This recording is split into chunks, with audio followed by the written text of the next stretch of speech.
আসসালামু আলাইকুম গাইজ, দেখেন কি হচ্ছে এখানে। আগুন লাগছে না জানি কি অ্যাক্সিডেন্ট হয়েছে না ভাই।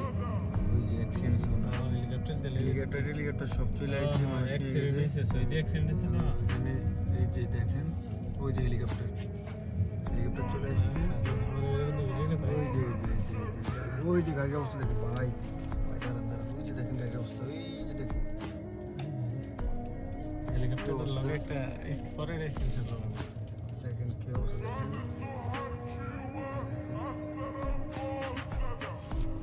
কি অবস্থা দেখছেন? এই যে আমরাও আছি আর কি, আমরা গাড়িতে, এখানে পুলিশের গাড়ি সব কিছু আছে আর কি। এখানে এই অবস্থা, কঠিন একটা অ্যাক্সিডেন্ট হয়েছে, মারাত্মক লেভেলের।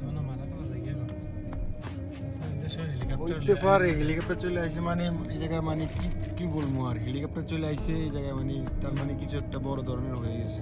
ঠিক আছে, তো বিষয়টা মানে হঠাৎ আমরা এখানে আসছিলাম অর্ডার দিতে আর কি। তো অর্ডার দেওয়ার পরে হঠাৎ খেয়াল পড়লো যে এখানে একটা হেলিকপ্টার উপরে উঠতেছে। এখন দিয়ে হেলিকপ্টার দেখতে গিয়া আসছিলাম সামনে দুই ভাই, আয়া দিয়ে যে মনে করেন যে অবস্থা। ঠিক আছে, কি কমু, অবস্থাটা খুব গুরুতর।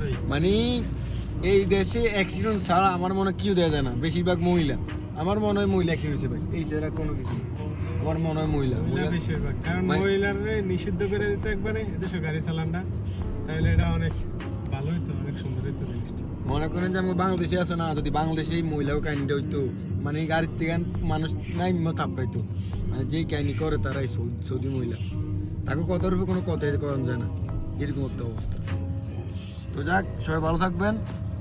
আর যারা বাংলাদেশে আছেন, এই দেশে গাড়ি চালান ভাই, সবাই সেফটি নিয়ে গাড়ি চালাইবেন, কোনো প্যারা নাই। যে আমরা চালাইতেছি আলহামদুলিল্লাহ মোটামুটি ভালোই, কয়েক বছর যাবৎ আল্লাহর মধ্যে কোনো দুর্ঘটনা ঘটে নাই। তো এই আর কি, ব্যাস ভালো থাকবেন সবাই। আল্লাহ হাফেজ, আসসালামু আলাইকুম।